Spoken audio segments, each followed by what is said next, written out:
تأملات من التراث المصري، هذا هو اسم المعرض الذي أقامته جماعة لقطة، وهو تنويع بين الفن الفوتوغرافي والرسم الزيتي والنحت والخزف، يجتمعون سويا في معرض واحد بقاعة جاليري إبداع. كاميرا النشرة ذهبت إلى هناك وجاءت إليكم بالتقرير التالي.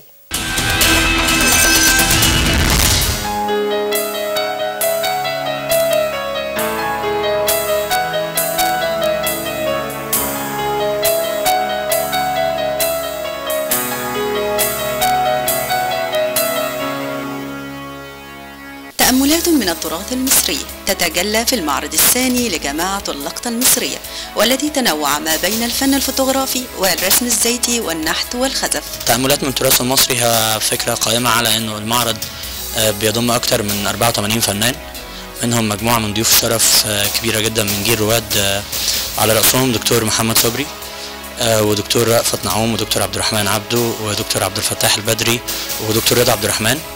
المعرض كل الفكرة ان هو كان عبارة عن محاكاة لكل فنان منهم للتراث المصري من وجهة نظره او من خلال فكره هو، فكنا بنحاول وبنسعى ان احنا كجماعة اللقطة المصرية ان احنا نحاول نعمل محاكاة بشكل مختلف مع التراث واحيائه بشكل جديد. النهارده انا ممكن اكون فنان فوتوغرافي، مش مجرد كاتب زي ما كنت بعرف نفسي دايما. الفوتوغرافيا بالنسبة لي كانت مجرد هواية، ولكن اثرت ان انا في الفتره الاخيره ابتدي اهتم بالموضوع المعارض وموضوع ان انا اظهر شغلي من خلال اللقطات اللي انا باخدها.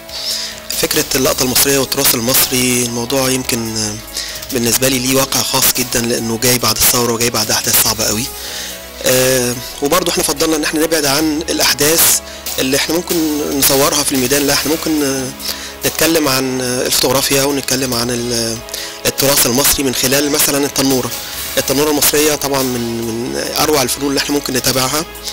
أنا شايف إن هي فن، وفن يمكن محدش يعرف عنه حاجة أو محدش كتير يعرف عنه. صعب جدا في تصويره، موجود فيه تنوع في الألوان وتداخل كبير جدا، وده ممكن يبين مهارات المصور في اللقطة اللي بياخدها. أنا شغلي تصوير زيت، هي لوحة واخدة فيها الطابع الشعبي، هي شغل المدرسة السريالية التجريدية. المفروض ان هي فيها الطائر ده رمز من رموز في الشعبي معروف، اللي هو رمز للحرية.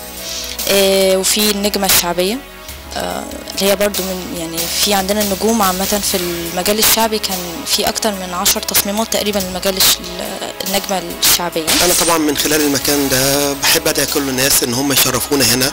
احنا هنا قاعة ابداع للفنون في الزمالك، شارع اسماعيل محمد. يا ريت بجد تشرفونا. احنا موجودين من 7 فبراير ل 29 فبراير. المكان مفتوح من 10 الصبح ل 10 بالليل. صدقوني هتلاقوا كل اللي انتم ممكن تحلموا بيه في الفن. في تنوع، في يمكن اكتر من 80 فنان موجود عندنا اكتر من 120 لوحة او تقريبا 114 بالظبط. موجود عندنا كل انواع الفنون التشكيلية والفوتوغرافية. هو ده اللي بيميز المعرض بتاع التراث المصري بتاعنا.